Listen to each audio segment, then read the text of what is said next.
everyone. My name is Gary Schuette. Woo! Sorry about that. My name is Gary Schuette, and I'm a Republican candidate for sheriff.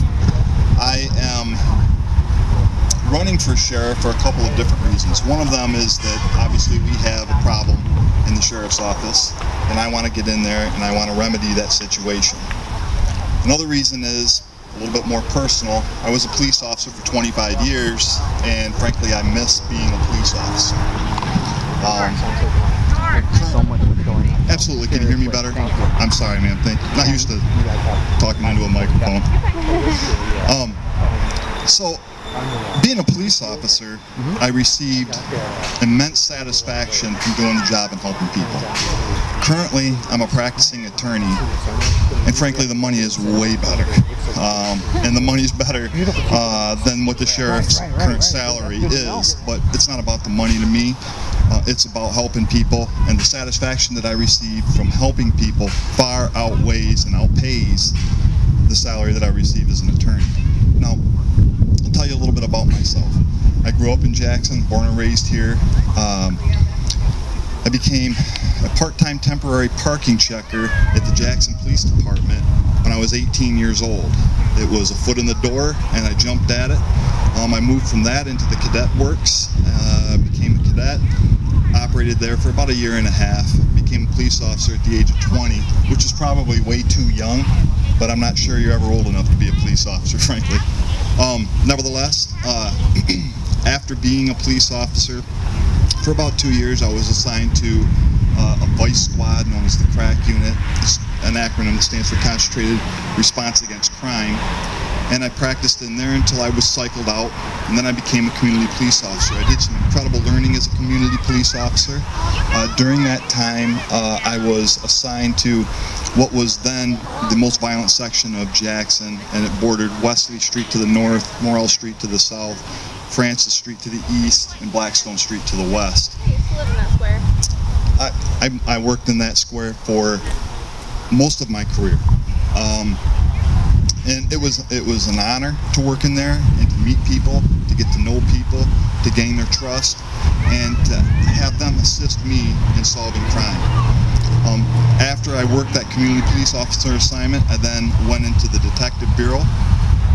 After completing a stint as an acting detective, a permanent position came about, and I competed for it and was placed into a permanent assignment. After that, I went into a federal-oriented task force on violent crime, and I worked in that exclusively for 4 years, and then cycled out and worked into it part-time for an additional 4 years. I then completed my stint as a Jackson police officer in the detective bureau, working mostly on violent crime, with a particular emphasis on gun crime. And I also worked many other different factions, including the major case team for Jackson County, as well as the child death review team, and a few other homicide-related task forces. So I became an attorney after I retired. I retired in 2016. And the reason why I became an attorney is because in 2011 there were some cuts that were being proposed by the Jackson City Commission that would have eliminated retirement and potentially my position. So I felt as though I needed to make arrangements to secure employment later on. I had 4 children and a mortgage and my wife, and I needed to make sure that we were secure, and that was why I did it. So I completed my law degree about 2 months or 3 months after I retired from the police department, and then became an attorney. So there's a couple of things that are really important to me that I want to address, in particular with the situations that are going on today. So we have a lot of wonderful things that are happening in this city, and I think largely it's been nonviolent and there hasn't been any problems. I say largely, I don't think it's been violent at all. And there's been no problems. I see that we have Black Lives Matter out here. I know that it's on Washington Avenue in front of the Sheriff's Department, as well as in front of the City Police Department. So there's been a couple of things that have come to me during the course of running this campaign that I thought were particularly interesting and that I wanted to address here today. So Black Lives Matter has been kind of the center of controversy in a couple of different ways, and I failed to understand why that became a center of controversy, so I began to look into it a little bit further. And one of the things that gave particular emphasis on it here locally was the fact that Daniel Mahoney, who is on the county commission as president of the NAACP here in Jackson, he introduced a proclamation to be approved by the Jackson County Commissioners that was to declare racism a public health crisis. And he was met with stern dissension amongst the rest of the, with the exception of one, he was met with this stern dissension amongst the rest of the commission. And why is that? I still, for the life of me, can't understand it. And I think it's really important to understand it in the context of Black Lives Matter and how I kind of wrap my mind around that. So, getting back to this public health crisis, I don't understand why that's not the situation. We have a watered down situation, we have a watered down proclamation that was approved that speaks nothing about Black lives, speaks nothing about racism. And why is that? It doesn't make any sense to me. So, getting back to Black Lives Matter, I've heard all sorts of different things being said about Black Lives Matter, and that upsets me as well. I want to make sure that you understand what Black Lives Matter really means, or what it should mean, in my estimation. So as I explained to you, I'm married, and I've been happily married for 25 years. And of course, during the course of that time, there'll be instances where my wife will have rough days, just like anybody else's spouse has rough days. And she'll come home, and she'll be feeling a little low, a little down, and she'll say to me, I just need to hear that you love me, right? I mean, we've all probably had that. Even if you're not married, you've had a girlfriend say, I just want to hear you love me, right? Or a boyfriend, or something to that effect. And your response to that, if you're a good husband or wife or boyfriend or girlfriend, your response to that should be, I love you. Of course I love you, right? That's what your response should be. Not that, well, I love everybody, and you're part of everybody, so of course I love you, right? It shouldn't be that. It should be specific to that person. It should be specific to the person who's feeling the need to hear that they're loved. Well, I look at Black Lives Matter in the same vein, okay? I believe that Black lives right now feel like they don't matter. They don't matter to us. So what do we need to do in order to help Black lives feel like they matter? It's very simple. Acknowledge that they matter. Acknowledge that they matter. Not that everybody matters. Not that blue lives matter. Not that white lives matter. Not that all lives matter. But that Black lives matter. They're the ones asking for it. How simple a gesture that is. Why has it been made into something else? I don't know. So I wanted to address that so that people could get a clear understanding as to my feelings on how Black Lives Matter is intertwined with all of this. Now, in terms of, and I don't know how much time I have, but I'll make this as quickly as possible. In terms of being the county sheriff and what that can do and how I can improve that department, this is how. As the sheriff today, unfortunately, they sit in their cubicle or their office and they do administrative duties and they command from a desk. Not me. I'm going to lead from the front. I'm going to be out here. I'm going to be on patrol. I'm going to be with the deputies, and I'm going to assist them on complaints, doing the things that they need to do, and making sure that they're doing those things right and proper. That's how you lead. You lead from the front, not from behind. You don't just create policy and hope people follow it. You go out and you make sure that they're following it. You follow through with that policy. You do things that you're supposed to do with them so that they can see by example how things are handled. I know how to do that. I was 25 years in this town working as a police officer. as a police officer, not as somebody commanding from behind the desk. I know how it's done, and I know how to get the job done right, and I'll make sure that the deputies do it that way. And in addition to that, my bailiwick really is administration. I have a law degree, I have a bachelor's degree, I'm very in tune with time restraints and the importance of getting words and verbiage correct. I know how that works. That is where my academia lies. So I believe I have all the tools necessary to do this job right and proper, and I'd be honored to have your vote. Thank you. Thank you for being here and supporting us today. We greatly appreciate it. My pleasure, man. Thank you. I just had a couple of questions. Typically, how long does it take for you in particular to respond back, and when anytime anyone has a typical inquiry? Specifically, more so if you were put in sheriff's office, how long do us citizens in our community have in response time to actually hear from you? Excellent question. So, taking into consideration that there may be days off or there may be other things going on, I think it's probably reasonable to have a response between 3 to 5 days from someone that's in office. However, I would try to make sure that it was the same day that somebody actually asks a question that it's responded to. So I'm going to have an open door policy, and what I mean by that is not that you would just walk right in and see me. What I mean by that is that at any point, if you need to see me, I'm going to make arrangements so that you and I can talk, or whoever it is can come in and see me.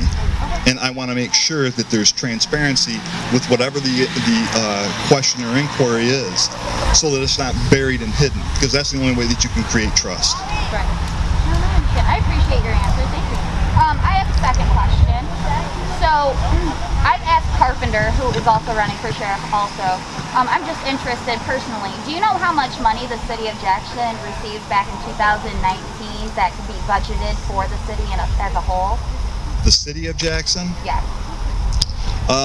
Now, I can only give an estimation. I don't know. I haven't brushed up on this, but I believe it was between $30 and $40 million. So the city of Jackson received $132 million for the whole year of 2019.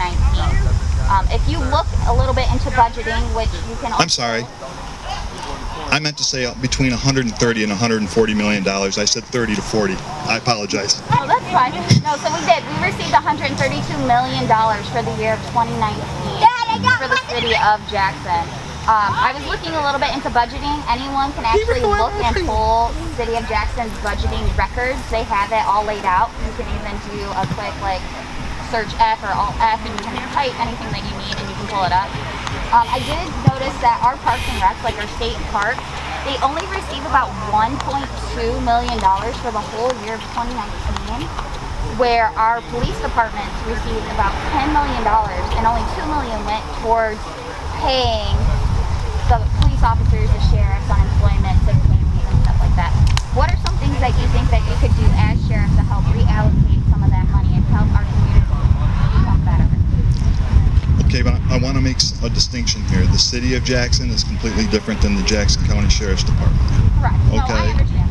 All right, I just want to make sure you understand, because in the Sheriff's Department it's a little bit different, because the sheriff is actually mandated by statute to run an operated jail. So there's a corrections side. Correct. All right, and then the sheriff is also mandated to operate some sort of law enforcement liaison, and that's the enforcement side. Okay, so the Sheriff's Department is split into two different pies. Now, I'd have to take a real close look at the cities. I would think that, $12 million being allocated to the city is roughly the same as what's being allocated to the Jackson County Sheriff's Department as well. And that's split in half. $6 million is going to the corrections side, and roughly $6 million is going to the law enforcement side. Now, in terms of trying to make some difference with the community, the only thing that the sheriff can actually control in terms of his budget are under the auspices of that office. All right, so what I would like to see done with budgetary concerns is to make mental health more of a priority within the jail, because that's where we have a real problem. Recidivism is incredible inside of that jail. It's a revolving door. So if mental health becomes more of an issue and there's more emphasis on mental health, then the people that are coming in and going out, which is a tremendous amount of money, if we can stem that, we're going to free up dollars to be used elsewhere. Now, as far as the enforcement portion of it, $6 million, I felt that that was remarkably low in terms of trying to police 160,000 people for the county of Jackson. I looked into that a little bit further, man. What I found out was that at times there is one sheriff's deputy for the entire county. And I think that's problematic.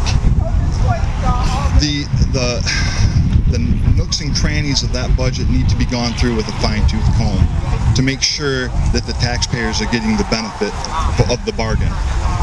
Right now, I don't feel that that's what's going on. So I think that there needs to be an increase in police presence. I think that stems criminal behavior. I think things need to be done that aren't being done. Where the money is going is anybody's guess right now in terms of how the county is dispersing it through the sheriff's department. No. But I wish I could be more specific to the statements that you're making about the city. I don't have any doubt that you're accurate, but unfortunately it's a different office that I'm running for. Right, and I completely understand. I appreciate your comment once again, and your input on that. I was just curious because it gives people to think, because a lot of people don't realize you can look, you have access as a citizen. You can look and see what your county, what your community is actually budgeted for.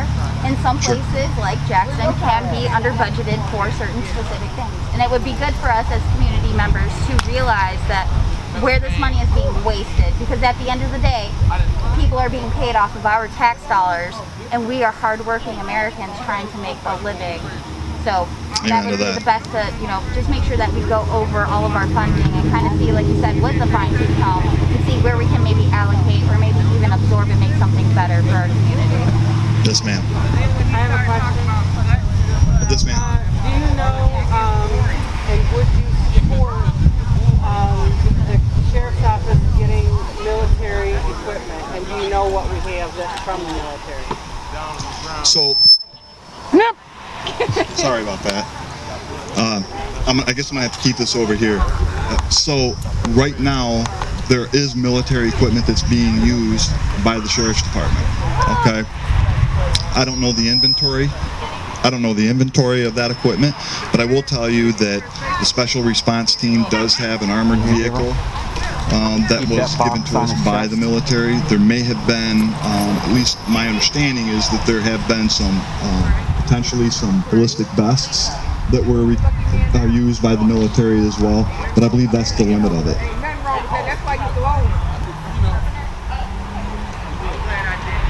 Sir, you had a question? Yes, I do.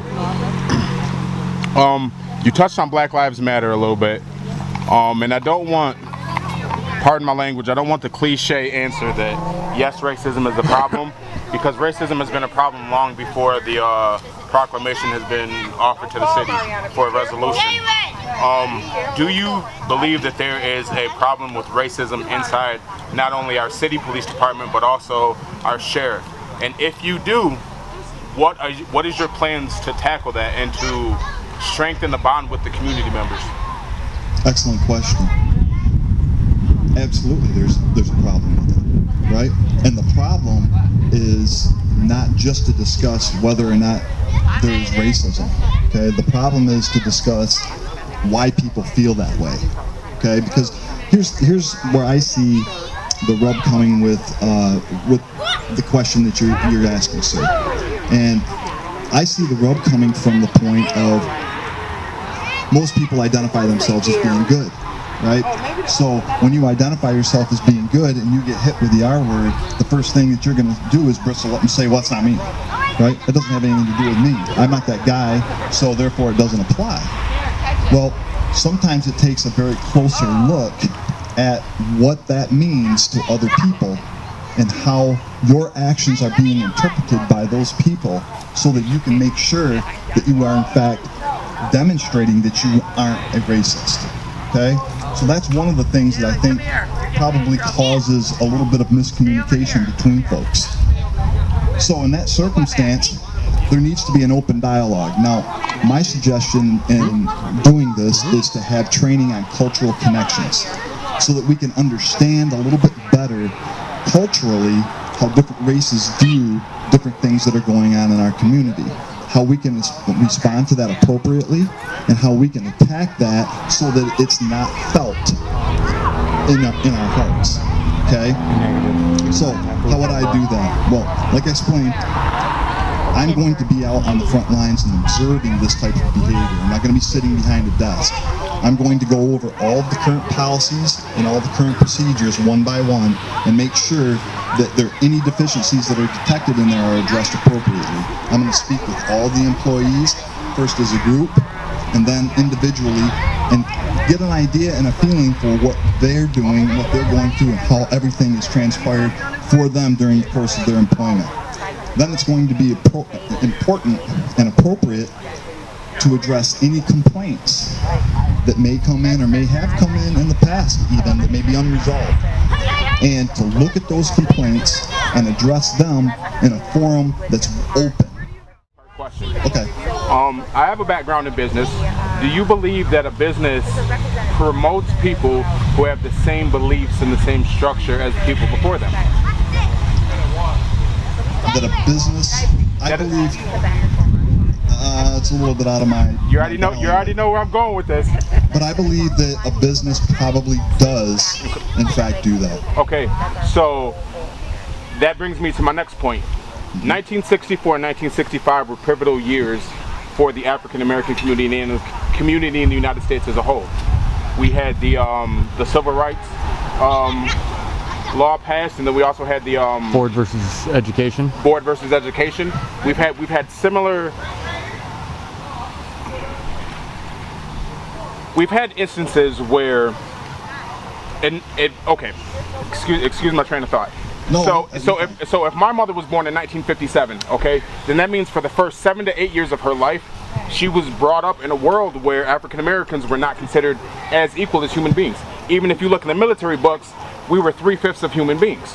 Okay, so if a business, in an essence, hires people with the same beliefs as the people before them, then we are still in a system where the people who are arresting people, the people who have quote unquote a license to kill, are coming from a system that was put in place by people who still feel like African Americans were less than human beings. That's why we have police in the communities that they are, and not out in the suburbs. You don't see the police in the suburbs.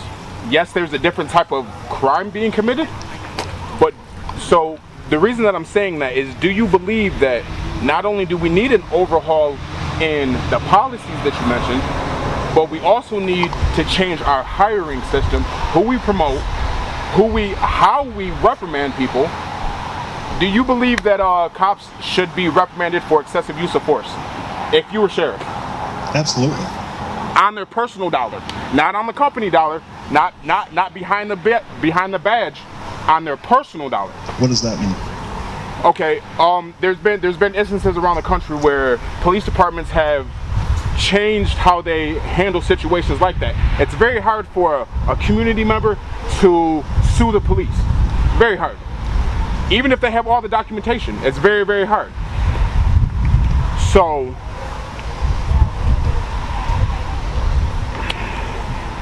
I'm sorry, I'm losing my train of thought. Is there any way that I can ask a question? Right.